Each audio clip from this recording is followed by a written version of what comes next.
Olá, meu nome é Luísa, se você ainda não conhece meu canal, eu estudo História da Arte e gosto de falar sobre arte porque acho que, principalmente no Brasil, a arte é pensada como uma coisa muito restrita, muito elitista, sobre a qual a gente não fala assim, no boca a boca, olho no olho, linguagem informal, ela é falada em ambientes restritos, ela é falada por pessoas que em geral têm alguma formação, e eu acho que isso é balela porque a arte tem um poder de emitir mensagens e de comunicar coisas sem nem precisar do texto. Eu bato muito na tecla de como o ponto de vista do homem branco de classe média da Europa tem dominado a história da arte. Porque o meio acadêmico, primeiramente, era muito restrito aos homens, era exclusivo aos homens de uma certa classe, e a partir daí eles tiveram o privilégio de poder dizer o que eles queriam e formar um discurso que tem sido o dominante e que vem sendo contestado, felizmente. Então é muito fácil de ver como no espaço formal do museu e de uma galeria esse ponto de vista fica dominante, mas e no espaço da cidade? Como é que isso acontece? Porque no caso de uma arte urbana, quem decide o que você vai ver e o que você vai pensar sobre aquilo? Isso tem muito mais espaço para várias outras interpretações. Mas através de ações políticas, por exemplo, você tem o fenômeno do grafite podado, ou silenciado, ou transformado num vandalismo. Então acho importante começar esclarecendo que a pichação tem esse caráter de fazer apologia ao vandalismo e à destruição do patrimônio público. Vamos falar da importância disso, ao invés de só dizer, não, mas tá errado porque é a destruição do patrimônio público. Vamos pensar sobre como o patrimônio público é construído durante o vídeo, mas não agora. O grafite é um pouco ambíguo, tem horas em que ele é permitido, tem horas em que não é permitido, mas a pichação ela é apagada com muita frequência e se tem isso como uma coisa normal e ela é proibida, então ela é apagada. Mas no caso do grafite, como essas linhas são meio borradas, causa mais choque quando uma obra de grafite é apagada ou mesmo várias obras, como aconteceu quando o prefeito João Dória resolveu começar o seu projeto Cidade Linda, pintou por cima com tinta cinza do mural de grafites na Avenida 23 de Maio, aqui na cidade de São Paulo, que era o maior mural de arte ao ar livre na América Latina. Então, para mostrar um pouco do valor disso já reconhecido como arte, que é uma coisa importante porque, em geral, a gente pensa em arte como pintura e escultura dentro do espaço tradicional que eu já falei, galeria e museu. Então, inclusive, muito menos é escrito sobre arte de rua do que sobre as artes tradicionais. Primeiro, obviamente, porque é um fenômeno mais recente, mas também porque ele não se enquadra nas noções tradicionais de artes finas, que são pintura e escultura. Mas tem aqui um texto que uma amiga minha aqui, grafita, me passou, muito obrigada, Camila, e que diz o seguinte: as análises feitas sobre o grafite e a pichação a partir da década de 70, tão recente, tomam como ponto de partida a pichação dos levantes estudantis na Europa na década de 60 e as mensagens subversivas dos grupos de esquerda na América Latina. A partir desses dois momentos, a pichação passa a ser entendida como um fenômeno de comunicação. O muro como último recurso, a última mídia possível quando todas as outras estão inacessíveis. Muito está sendo dito aí nesse texto. Primeiro, ele está deixando claro que, como arte urbana, o grafite dá voz à cultura da população de uma maneira coletiva, de uma maneira que pode ser experienciada por todos, porque, teoricamente, todos têm acesso à cidade. Mas outra coisa que esse trecho também deixa bem claro é que o muro é o último recurso. Já deixa claro de onde vem o grafite, então. O grafite é parte da cultura hip hop e, assim como o rap, é uma maneira de expressar aquilo que muita gente não quer ouvir. Por quê? Porque é desagradável lidar com o fato de que a gente exclui uma camada gigantesca da nossa população e que a gente vem violentando e explorando e excluindo e silenciando essa população sistematicamente por quase a história inteira do nosso país, considerando o nosso passado escravocrata. E falando sobre o espaço das cidades, você tem o que a gente chama de a periferia. Por que a periferia é chamada assim? Porque ela está nas áreas periféricas da cidade, nas áreas afastadas. Sabe, separa. Cria um muro, cria uma barreira física para nos separar dessas pessoas. Não basta excluí-las socialmente, tem que excluí-las espacialmente também e negar que elas entrem em certos espaços. Por exemplo, num shopping você não entra se você não está vestido da forma adequada. Tem os clubes, por exemplo. Vamos agora lembrar dos Racionais na década de 90, que na música Fim de Semana no Parque falam: olha só aquele clube que da hora, olha o pretinho vendo tudo do lado de fora. Porque ele não pode participar, o muro é uma separação. E o que o grafite faz se colocando no muro é responder a essa separação.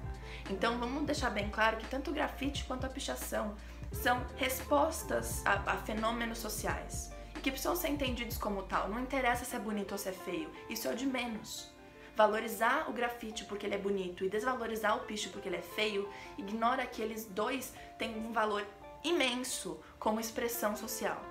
Então, voltando, você exclui uma camada gigante da população por décadas e décadas e décadas. E aí, quando essa população finalmente conquista um espaço, assim, a unhas e dentes pra falar alguma coisa, você quer ouvir o quê? Elogio? Não vai ouvir elogio. Aliás, tem aqui outro rap que vai dizer bem melhor do que eu posso sobre isso, como isso funciona. Eles querem que alguém que vem de onde nós vem seja mais humilde, baixa a cabeça, nunca revide, finja que esqueceu a coisa toda, querem que ele se... Então, você priva as pessoas do espaço da cidade quando elas se conquistam, você quer beleza. Não vai ter beleza, porque o que essa pessoa tem pra dizer sobre a experiência dela não é bonitinho, não é agradável. E não é pra ser, porque a experiência dela é de violência, tanto atualmente quanto historicamente.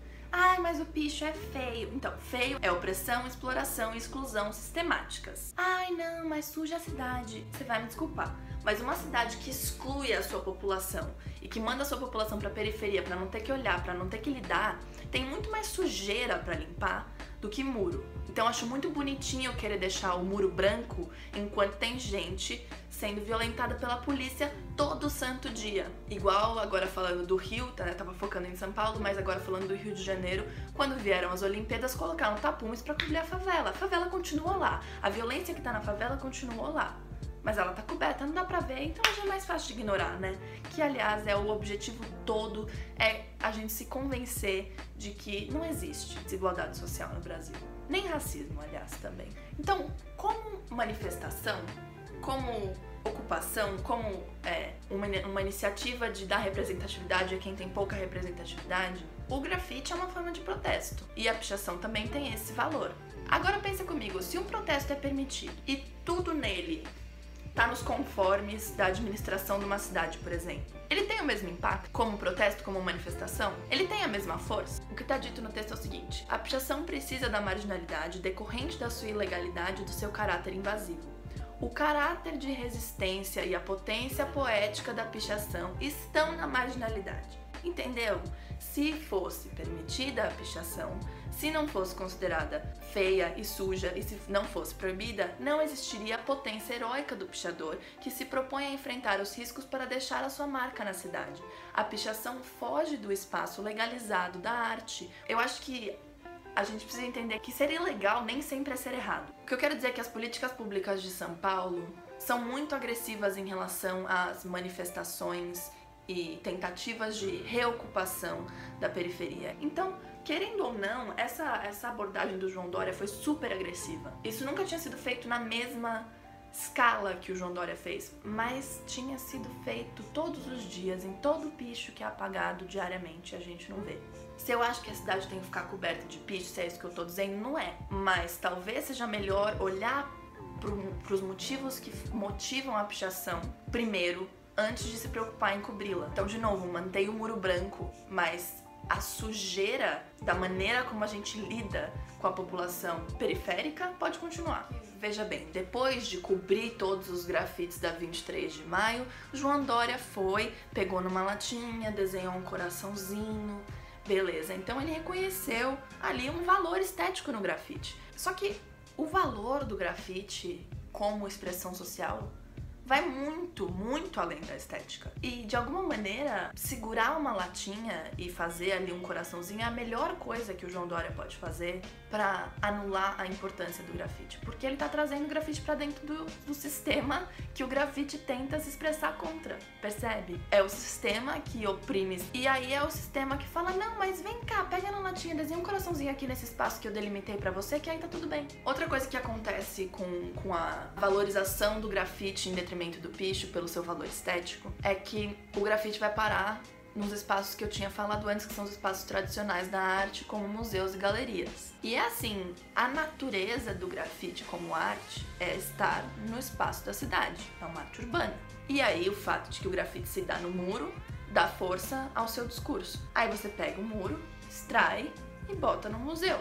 O que isso faz? Facilita a apreciação do grafite como arte, por um lado, e por outro lado, tira a importância da sua presença na cidade. Com outros tipos de arte, isso acontece também. Arte de performance, por exemplo, é para ser uma coisa efêmera, é para ser uma coisa imediata. Um artista faz uma performance, que é uma coisa difícil de vender, porque um objeto de arte vira uma commodity muito rápido, né? Mas uma performance não. Então ela tem essa natureza de fugir do universo comercial. Aí o que se faz com alguns dos objetos que foram usados nessa performance? São vendidos e comercializados contra o intuito inicial do artista e do que ele tinha projetado para essa arte. E com grafite acho que tem acontecido a mesma coisa. E só para pegar esse gancho da arte efêmera, muita gente falou, mas ele cobriu o muro, mas o grafite é efêmero, a sua natureza é de impermanência, né? Um cara cobre o grafite do outro e tal. Sim, na rua, né? Um cara que conhece o outro, que está no mesmo universo do outro, que pratica a mesma atividade que o outro, que valoriza o trabalho do outro, às vezes sobrepõe, mas tem regras naquilo, tem respeito naquilo. Não é pra silenciar, é pra juntar vozes, é pra aglomerar vozes no mesmo discurso. No caso do Dória, é pra silenciar. Claramente, não é possível que eu tenha que explicar isso. E eu queria terminar o vídeo dizendo o seguinte, a gente precisa parar de olhar pra nossa arte como algo que tem que estar impecável e perfeito. A nossa cidade vai ser do jeito que ela tem que ser. Ela vai mostrar, querendo ou não, bonito ou não, atraente ou não pra gente, pros gringos, o que ela é. É isso que as pessoas precisam entender. Quando se vai a uma cidade na Europa, por exemplo, você vê memoriais de guerras, de coisas que aconteceram e a preservação de uma história, e todo mundo acha muito bonito. Putz, que legal que essas pessoas valorizam sua cultura. Então, picho e grafite também são cultura. É que a gente não quer olhar para o que eles representam, mas também são cultura. A gente pode não ter na nossa cidade indícios ou resquícios de guerras, mas a gente tem de grandes lutas sociais. Então não adianta cobrir o picho vai continuar lá enquanto a coisa que o picho pretende se manifestar contra estiver lá. O picho vai continuar sendo feio enquanto continua sendo feio o que a gente faz com a nossa população periférica. E assim, eu acho interessantíssimo que o espaço da arte se abra à arte urbana e ao grafite, eu acho isso incrível, mas espero que isso não venha em detrimento da gente ver o grafite onde ele tem que estar, que na minha opinião é na cidade para qual ele foi projetado. Então que a gente consiga apreciar a estética do grafite junto com seu potencial revolucionário, porque pra mim essas coisas são duas faces da mesma moeda, elas são inseparáveis. E quando a gente olha o grafite, vamos pensar mais do que tá bonito ou tá feio pra apagar. O que aquilo diz sobre a nossa sociedade? Não é se é bonito ou tá feio, se você gosta ou se você não gosta. É uma experiência coletiva. O seu gosto pessoal, o meu gosto pessoal, não tem nada a ver com isso nesse caso. Então, esse tipo de argumento acho que não cabe pra discutir grafite e picho. Então é isso. Tchau, tchau e até uma próxima.